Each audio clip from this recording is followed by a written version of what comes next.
You're listening to the Paranormal Peeps on the Darkcast Network. Come to the dark side of indie podcasts with the Darkcast Network. We have cookies. Between the realm of the dead and the journeys of the living, join Josh, Jamie, and Elisa as they delve into the vast world of the paranormal and breathe life back into the history of the departed. Hey, everybody. Welcome back to the Paranormal Peeps podcast. I'm Josh. And I'm Jamie. And where, pray tell, is Elisa this week? Who knows? She just up and vanished. Yeah, she's been kind of taking up magic as another hobby, and she went poof, and we haven't seen her since. So she could be anywhere, you guys. She might actually, those closets that you go into, like the disappearing closet? I think she ended up in Narnia. Well, I mean, there would be worse places you could end up. That's true. Narnia would be cool. A lot of talking critters. Right? Yeah. As long as the White Witch wasn't there, then it'd be, Throw a bucket of water on her. Oh, wait. Wrong witch. Wrong witch. Which witch? Which witch? This week, we are going to talk ghost stories again. Which is always fun. You can always count on us to do the handful of things that, would be expected, right? Cryptids, UFOs, ghosts. Well, that does pretty much sum up the paranormal, doesn't it? Yes, it does. So, but you're like, oh, we're going to do ghost stories. It's like, oh, well, what else would we really do? Well, this is true, but these are special ghost stories. These are from soldiers. Okay. Who served in Iraq. So these are, to me, they're kind of special. Well, yeah, because you were in the service for 9 years. I was deployed to Iraq during Operation Enduring Freedom from 2005 to 2006. Yes. And some of these stories are actually from that time period. Oh, right on. That's kind of neat. Yeah. So we'll get started.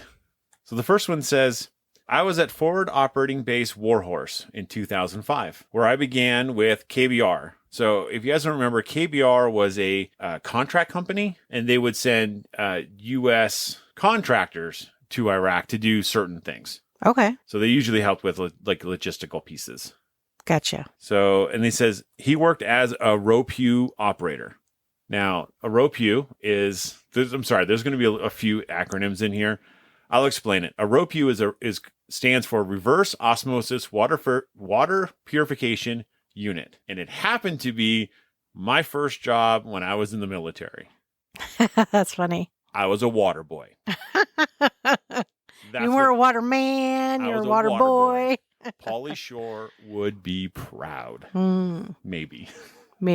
I worked night shift for a while by myself, as there were only 3 of us at the time. We had a generator Connex converted into an office. Connex is a removable semi-truck trailer. You usually put them on ships or rail cars. I was inside the Connex doing my water testing, and I heard the sound of someone walking on the rocks outside the Connex. I figured that maybe it was security coming to check on things. I went outside, and there was no one, and the sound stopped. The moon was bright that night, and there was light shining on the rocks from it. I saw shadows of what looked to be spiked crescents zipping past my feet. I looked, and there was nothing flying around. These things were zipping really fast.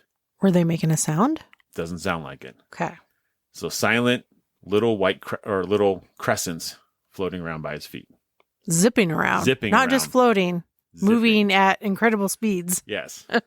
Later, I drove back to my LSA, which those are our sleeping accommodations, to get something. While I was backing up to park, someone started banging on the truck. I stopped immediately, thinking that I had hit someone. I got out and looked. Nobody was there. It was about 4 a.m. That's also weird. Well, definitely. It would. I think with now this being the second thing that's happened, you'd start to be a little bit on edge, I would think. Yeah. I went to the bag farm to take more samples and do a general check for water leaks. Between the last outermost bag and the HESCOs, there appeared to be a small light dancing around. I walked over to that area and it stopped. So whatever it is, it's intelligent. Yep. Because as soon as he approached, it stopped. So it's just gone. Yeah. It's just gone. And the crazy thing is, it could potentially have been like a flashlight. You can see a flashlight about 5 to 10 miles away on a clear night. Yeah, white light. White light, yeah. Yeah. So, but the thing is I would imagine an individual in that situation would know the difference between a bouncing light and a flashlight. Of course. So, and then he continues on. He says, when the new Ropew site was completed, it was custom to get there before breakfast to start the generator, get the AC or heater working in the lab/office, and set out a clipboard at the distribution point before walking across the road to the DFAC dining facility for breakfast. As I left the office to go, I walked past the Ropew connexes and saw a man in a white t-shirt sitting on his heels leaned up against the connex. Okay. I started to go that way to see who it was and what he needed. But when I looked away and looked back, he was gone, nowhere to be seen. Poof. 4 different instances. Yeah. Isn't that crazy? That is crazy. So there must, some spirit was following him around or something. Or just hanging out there.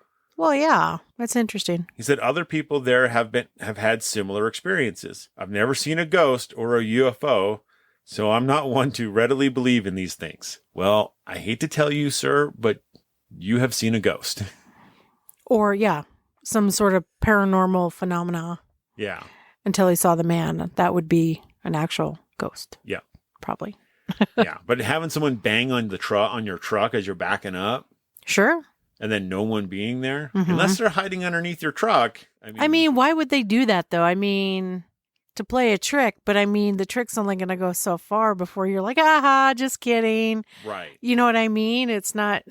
And I can tell you, if you're on a forward operating base at 4:00 in the morning, it is dead quiet.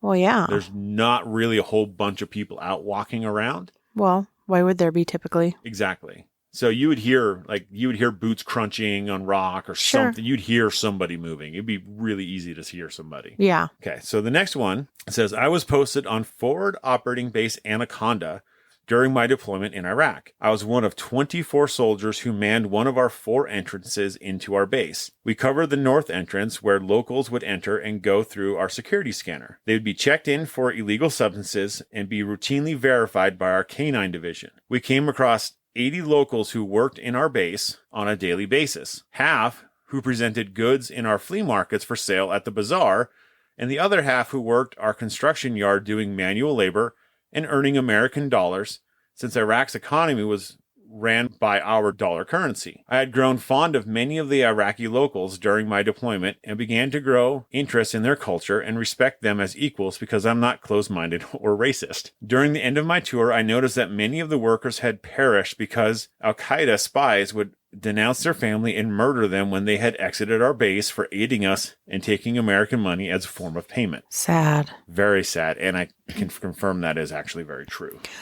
Oh, yeah, I don't doubt it's true. We had a strict procedure for allowing locals inside the base. Each person was assigned a military ID card, which had their picture, date of birth, and microchip attached to the card. After they were scanned into our system, they'd go through the x-ray machines to see if they were smuggling any items inside the base. During my last 2 weeks, something insane happened that was recorded on our reports that raised eyebrows across our company and was the ghost story of the year. One of my older locals, Hazim, that I generally talk to on a daily basis, came in through the x-ray, but was acting very odd and pale. For the first time in months, he didn't speak to or acknowledge me. He looked sad and uncomfortable, so I left him alone. I assumed it was a death in the family or something terrible had happened. I left him alone as he turned in his badge to enter the base. We did a second recount on the badge IDs to make sure all the locals were accounted for and that the badges matched the correct number of people. By the end of the day, the same crowd shuffled through the x-ray machines, picked up their IDs, and made their way back home to their own villages. I noticed that Hazim's badge was still hanging on our wall and still active in our base according to our system. I quickly called the construction yard and alerted them that we had a local that may have been left behind in the latrines or possibly wandered off the work area. They double-checked their cameras and said all individuals signed in have been signed out and that their records were on spot.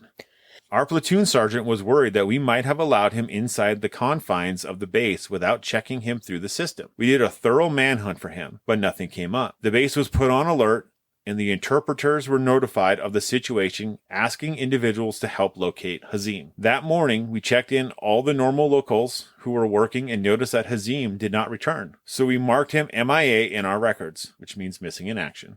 Yep. Later that afternoon, his wife and son came up to our control point with a cart. She was explaining to the interpreter what happened. The interpreter was pale and sweating as if he had seen a ghost. He reluctantly turned to me and attempted to collect himself. Hazim was killed yesterday morning by an insurgent for working for the U.S. He was shot to death around 7 a.m. During that time frame, his family was held hostage as they were being questioned by the terrorists as to who else had been working with him. Hazim was wrapped up inside the cart, his body cleaned and ready for burial. We had a mortuary affairs come to identify the body. Still crying and mourning, the wife handed me his badge that was stained with his blood. I exclaimed, "That's impossible. I knew we already had the badge inside the office." I ran in confused to prove to myself that a duplicate must have been made, and to my astonishment, there was no badge on the wall. Wow. I checked the computers. There was also no log of him entering the base on file, and I was extremely pissed and thought that someone was playing a sick joke on me. I told the interpreter that we saw him enter the base and that he gave us the ID. He replied that it wasn't possible since he had been dead since the morning of that day. Puzzled and confused, I demanded to check the video recordings of the previous day to counter-argue that we were right. The video recording captured Hazim entering the building, scanning through the x-ray. It was all on video. And as he got off the x-ray machine, he vanishes as he starts to remove his badge. Wow. We watched it over and over again in disbelief because that is physical evidence that he was there and everyone saw him. His wife, watching the video, continued to cry as she acknowledges his appearance in the video. Our company commander had us destroy the video as it was in bad taste and morbid to release something like that on YouTube without facing military charges for uploading confidential footage. He was buried the same day with all of his relatives at his village. His co-worker came up to me and explained that Hazim had been secretly putting aside money hidden somewhere in the base and kept it away from the Taliban, preventing them from robbing him, and instructed his friends to give the funds to his family upon the possibility of his death. His co-worker explained to me, even in death, his loyalty to his family is bound by his soul and his love to ensure that they are taken care of. In the span of a year, Hazim saved $8,000, which was more than enough for his family to live off for the next 10 years. Wow. That's really sad, though. I mean, I had a feeling when he said he showed up looking pale and didn't say 2 words. I mean, it's what he always did. It was like routine. Yep, it was his routine. It was his routine. So I would argue that maybe it was more residual. It's very possible it was a residual. Yeah, because it was like out of habit, right? And he didn't acknowledge. Yeah, he didn't. That he talked to all the time. Yeah. So I would argue it was residual, but wow, what an experience. Right. You know, and that's sad. That's so sad. Yeah. And there's so many stories that are like it that end with people, innocent people being killed. Yeah, there are. Unfortunately, it is the nature of the war. Area that and we war. were in war, yes. Yeah. And doesn't mean you have to like it. No. But he sounds like he was a very kind man and, like they said, loyal, because he had managed to save all that and left it to his family. Yeah. Like such a wonderful person. Yeah, his thoughts were of his family. If something happens to me, make sure my family gets this. Yeah. I think the part that I find really surprising with all of it is $800 a year is all they need to live. Yeah, that's something, ain't it? That doesn't even pay for half a rent for an apartment here. No, because we're ridiculous. We are. So on to the next one. I have had experiences before, but this series of events made me completely aware that what we see is not always all that it is there. During my first deployment in 2004, I was stationed at Camp Anaconda. Again. Pretty much in the heart of Iraq. After my unit had settled in, we were given the unfortunate news that we would be relocated to northern Iraq to Forward Operating Base Endurance. This was terrible news considering we had gotten used to the swimming pool, cable television that Anaconda had provided. Nice. It was actually, yeah, Anaconda was really nice. It had a mall. Really? Yeah, it was really a nice place. Wow. Endurance was no more than a few tents and old plane hangars. And honestly, when I was there a year later, it wasn't much more than that anyway. It was the same thing. It was pretty much the same thing. For those unfamiliar with the invasion of Iraq by the U.S. military, we basically took over most of Iraq's military stations and used them ourselves. My unit was given 2 airplane hangars to house our 4 platoons, which roughly can be like 160 people. Right. Outside of my platoon's hangar, there was an old concrete bunker. One way in, one way out, with my unit's generator sitting within 10 feet of the opening, which was a metal blast door. Well, months into my deployment, I became friendly with the female soldier from my company's mechanics platoon. We needed a private place to go, as the relationship we shared was, although known about, was instructed by our superiors to be kept out of sight, out of mind. Oh, so you can do it, just don't let anybody see you or hear you. Yeah, because the punishment for that is stripping of rank. And you're not supposed to be fornicating while on the job. You are not. Well, in wartime and all that. So, and hopefully each of them were single. Really hope so. I really hope so. But yeah, if you got caught doing that, it was a 2 rank reduction in pay. Dang. Yeah, it was really harsh. Unless you were married and deployed with your spouse, then it was legal. So yeah, but not many people are deployed with their spouse, so no, they're really not. Well, we chose the bunker. As we first explored it, the hallway from the blast door slanted downwards for about 20 feet until it came into an open area about 10 feet by 10 feet. Total darkness as it was underground. We would take flashlights and our laptop computers for each night down to the bunker and spent the night as I had fashioned a makeshift bed from my unit's supply of lumber. We were an engineering unit.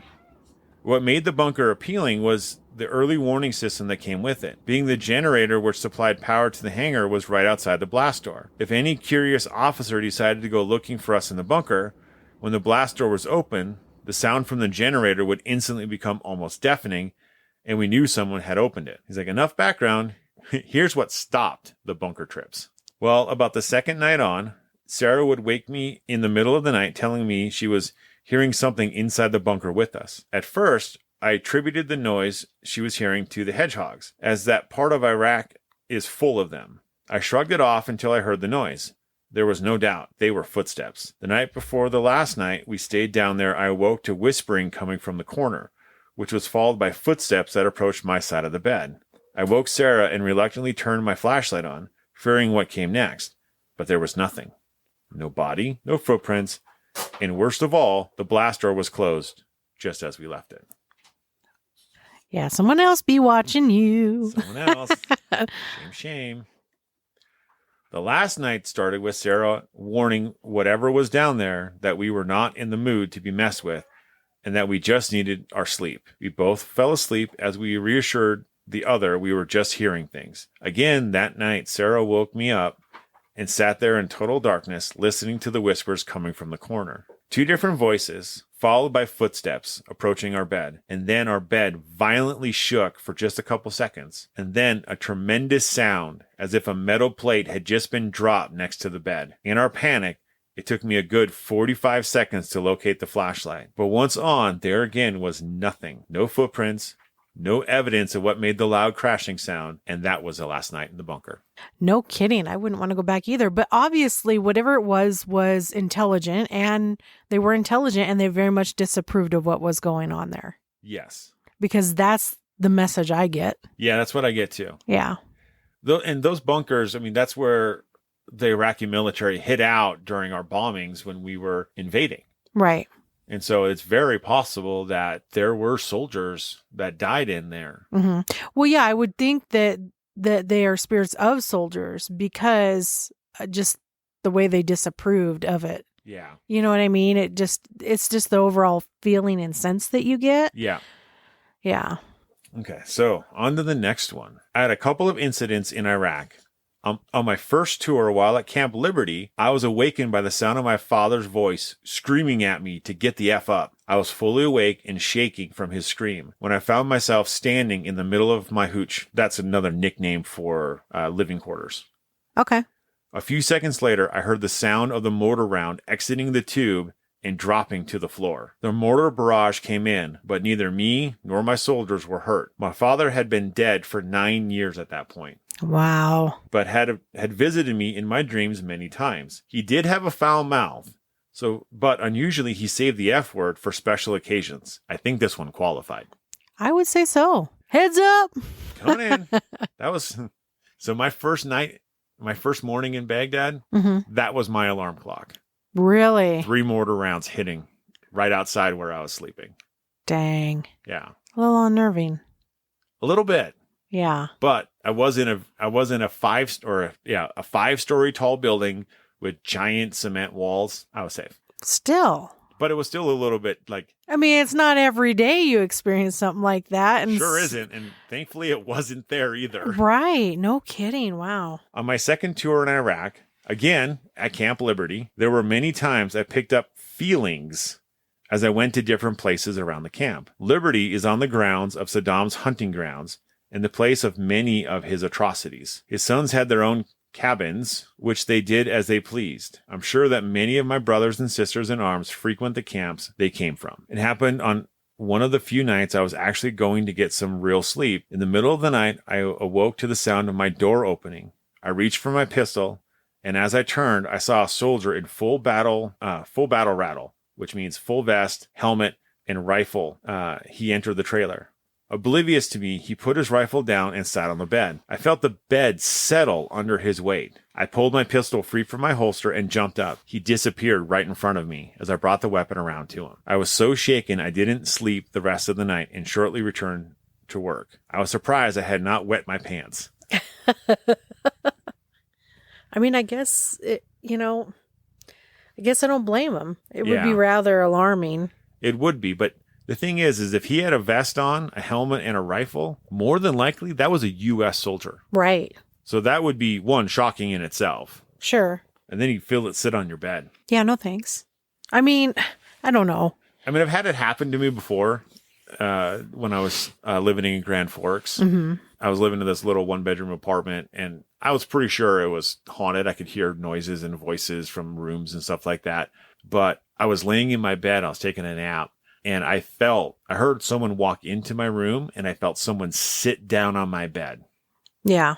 I think a lot of people have experienced that. I've even experienced that, or the feeling of somebody just like I was half asleep. Yeah. But I could still hear the TV, and I heard somebody enter the room and then sit on the bed.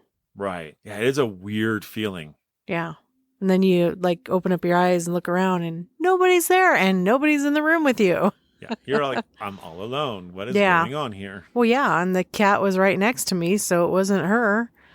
So, I mean, the cat would have to weigh a lot to feel it pushing down on the bed, though. Yeah, but she was right up against my hip. So, yeah, that's not happening. Yeah. So there were a few other nights I had feelings which prevented me from sleeping, but none as vivid as that night. I pray for the souls of those that wander in the faraway places.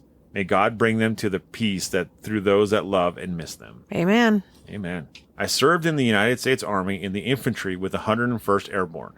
While I was on active duty, I was deployed to Iraq in support of Operation Iraqi Freedom. My unit spent most of the time in Mosul in the northern part of the country. Mosul is a very old city. There are sections where you would find holes in the street.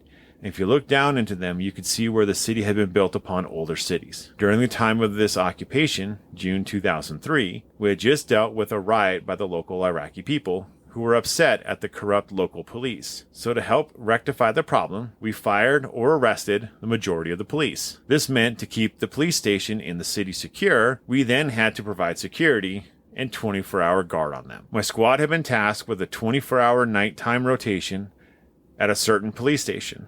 The station was a 3-story building in a very cramped and tightly condensed area of the city. The street in front of the station had about a car and a half width, and directly across the street was a mosque with at least 10-foot walls. There were roads on either side of the mosque intersecting with the road in front of the station.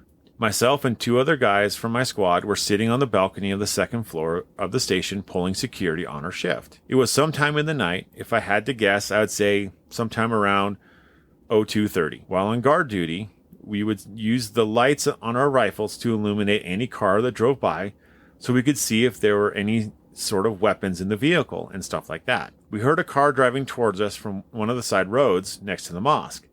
So we got ready with our lights to illuminate the car when it came into view. Once we saw the car, we shined our lights into the vehicle, directing the light towards the driver. The driver had a typical reaction to the surefire light, which is blindingly intense. I think that's the light that can turn off street lights. Really? Yeah.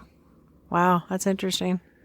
By squinting his eyes and attempting to look away from the light. The passenger had a much different reaction. His eyes seemed to glow with intensity by the light. That's a little freaky. He stared right back at the light, almost looking through it and at us. It was very eerie, and at the time, the best we could describe it, his eyes were that of a cat in the dark with a flashlight shining in its face. Yeah, that's a little creepy. It's really creepy. I have never heard of a person's eyes being able to reflect light like that before, or anything you could purchase to do such things, especially in a second or third world country. Well, after I got back to the United States, the movie The Exorcism of Emily Rose came out. So my then girlfriend, now wife, and I went to see the movie. I now describe the man's eyes as they looked exactly like Emily's did in the barn when she named off all the demons which possessed her. I'm completely convinced what I saw that night in Iraq was demonic, or an individual who was possessed. Well, I could see why he would think that if it looked like that from the movie and then what he saw in real life. Exactly, because pretty sure our eyes don't reflect light like that. No, animals do, but ours don't. Yeah, animals have a special coating on their eyes that reflect the light forward, and it's the way how they can see really well in the dark. Sure. Humans don't have that. No, that creepy. is freaky. That is creepy. So this last one is called The Invisible Man. Dun, dun, dun. Dun, dun, dun. So my second deployment to Iraq, we were doing a nighttime small kill team ambush in a house we took over while overwatching an intersection commonly planted with IEDs. For those that don't know, that stands for Improvised Explosive Device. So these were bombs that the insurgents planted underground. In cars or underground, and they were detonated with a remote, usually like a cell phone. These were meant to wound or kill American soldiers or just people in general.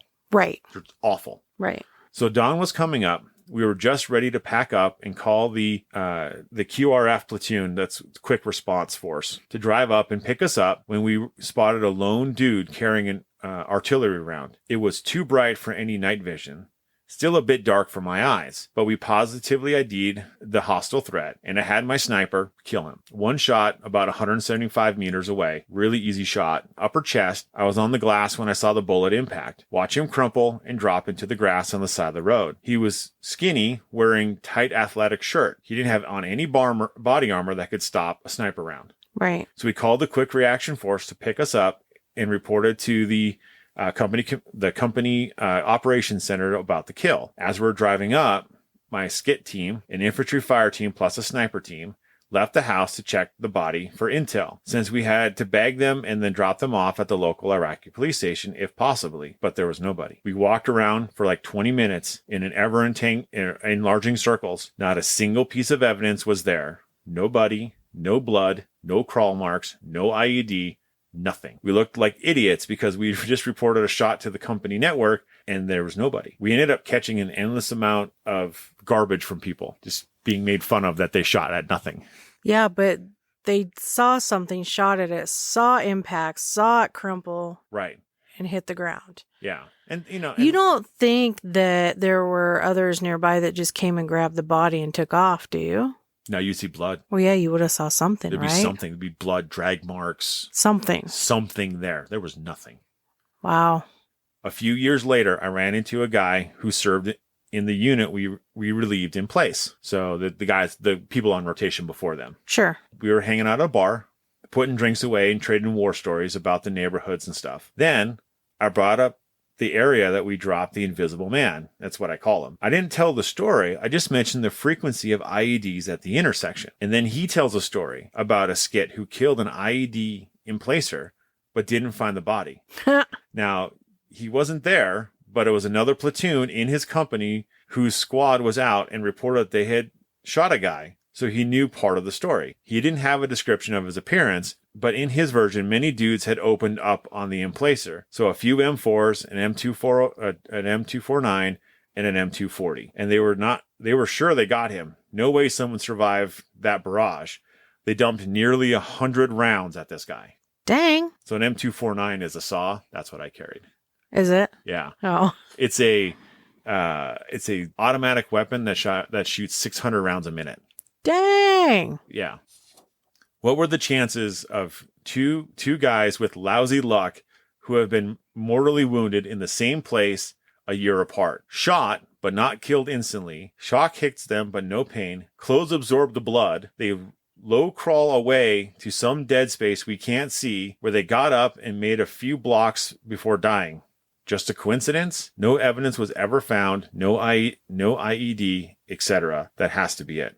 Otherwise, was it a ghost? Did we all hallucinate? Sometimes I can't sleep because of the Invisible Man. If that was a ghost, then there is an afterlife. And what happens to me when I go? Will the Invisible Man be waiting for me? Kind of some scary thoughts there. Think about this, though. If you're that spirit that gets shot every time like that. Once a year. Like every time. Like you have to relive that. Yeah. Like the spirit. Unless it's, well, here's an interesting thought. What if the entire thing is residual? And that was my next thing is it could possibly be residual. It's like it reacts to being hit. Yeah, but so here's the funky coincidence, right? Is that what if the entire situation ends up being nearly exact, right? I mean, these people are obviously out there looking to shoot someone being bad. Sure. And so the guy comes up over the hill, they identify the threat, they pull the trigger, the guy falls and dies. Sure. So it's just all timing. It's just all timing. Yeah. And so it's crazy though. It's crazy. And then if it's a year apart, I mean, it could be the anniversary of that guy's death. Yeah, possibility. This happens, a complete, absolute residual occurrence. Yeah, absolutely. Wow, though. Right? That's something. Yeah, that is a crazy story. Can you imagine? And these are the stories that have been told by soldiers over there. Can you imagine ones that haven't been told? Yeah. Because I'm sure that there's plenty more. Oh, I'm sure there are. And there's stories I'm sure that can't be told. Oh, yeah, definitely. So here's a fun little story I'll say that I can tell, is when I was over there, I was part of the military intelligence unit. And so we did a lot of things can't talk about. But there's a secret unit inside of where we were at. And they did a lot of highly classified intelligence work. Well, it's hot over there. And when I say hot, I mean like 120 degree sweltering in an oven hot. And so they left their door open all the time just so they could get air flowing. And they used this big rock to hold open the door. So we're talking about the size of a football. Okay. A good sized rock, right? And one of the soldiers in there is like, this seems a little strange. This doesn't look like a normal rock. And so they took a little piece of the rock home with them on leave so they could get it analyzed. It ended up being 24 karat gold. Are you serious? Yeah. Like that whole rock was actually gold? Was a solid gold football-sized nugget. Like, where did that come from? Right? That's the question I have. It's like, where did that... Who has a nugget of gold that big just like a football? That's hundreds of thousands of dollars in gold just sitting there. Yeah, it's like, where did that come from? Yeah, they just found it and used it as a door prop. What better use? Right? That's awesome. So if you guys enjoyed this stories of ghostly encounters by soldiers or any of the paranormal stuff that we have talked about, please like and subscribe and leave comments. It really helps us out. And as always, stay ghosty, my peeps. Grab your marshmallows and sleeping bags for the Burnt Marshmallows podcast, where cozy mysteries come alive around the crackling campfire. Picture yourself wrapped in a warm blanket, sipping hot cocoa as we share spooky tales that will whisk you away to a world of mystery, ghosts, and perhaps even an occasional monster. Crime-solving spirits, urban legends, Bigfoot, we've got it all. Join Burnt Marshmallows every Tuesday, wherever you listen to podcasts for cozy mysteries.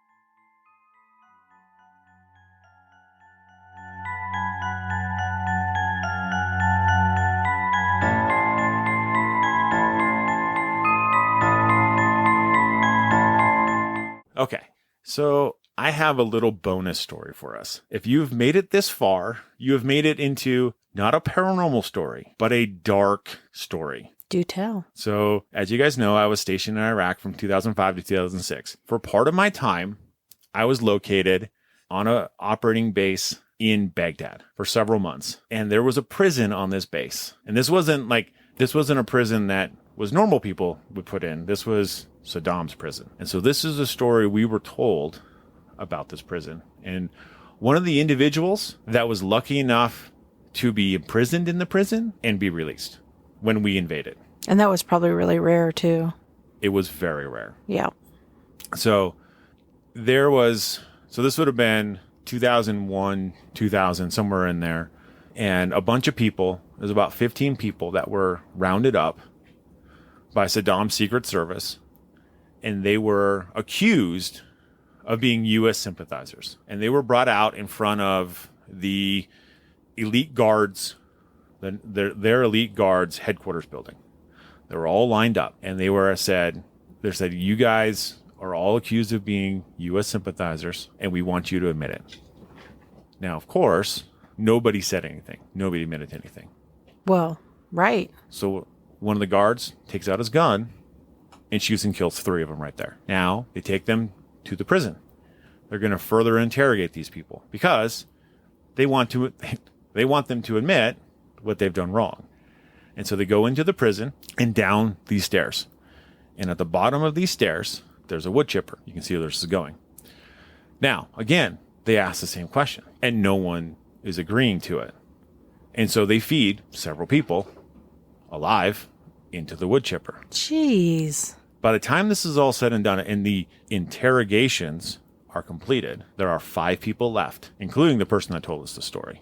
And then they were taken into the holding cells. Now, these cells, they're about 15 feet deep and about 6 feet wide. And there's 8 of them in the one section that we walked into. There are 8 bunks. Now, you would think that there are 8 people per cell. There was about 50 people per cell. Holy moly. Yeah. And so, thankfully, when we invaded and we took over Baghdad, we actually freed everybody from this prison. Yeah. And this one individual who ended up coming to help us as an interpreter and as an agent, he's the one that told this story. And the interesting thing is that this story was passed down from unit to unit to unit for everybody who went to this base. Wow. And they said that in that hallway where the wood chipper was, that they had to repaint it every so often. Oh, I'm sure. So, yeah, really gruesome. Really, like I said, this is horrible. A very dark, dark story. It is. That's horrific. Horrible. My one, I don't want to say it's regret, right? Because it's not really a regret. But at the time I went over there, the paranormal was not my bag. This stuff did not excite me. It kind of still freaked me out a little bit. But I did have access to the prison at times. And it's like, and I had a lot of free time. I had 12 hours. I had 12-hour shifts. So I had a lot of free time. I could have gone in and investigated the prison. Yeah, that stuff wasn't even on your radar back then, though. It was not on my radar back then. Not in the slightest. No. That stuff would have scared the bejesus out of me. Yeah. And in fact, there were times like I saw bunkers. Like there was when I was up on one of my other operating bases that I worked at, there were bunkers on base. There was probably a half a dozen of them just in the side that we were staying on. And I never once had the nerve to see what was inside because it just kind of freaked me out if there was something else in there. I mean, I get that though. Yeah. Given where it was at and what it was. And the fact that we had hit them with bombs. Yes. I mean, obviously there's nobody dead. Like there's no bodies in there that all have been cleared out or would have been cleared out by that time. But still. Yeah, no, I do get that. That's a little, even if you're into like the paranormal and stuff, that would be pretty, I think, intense. Yeah. Yeah. Yeah, it would be a bit much. Experience. Yeah. So that's it. And that's the end. Thank you for listening to the Paranormal Peeps podcast. You can find us on social media at Twitter at CPR Paranormal, on Facebook at Paranormal Peeps Podcast and Cold Spot Paranormal Research. And you can find us on Instagram at coldspot_paranormal_research.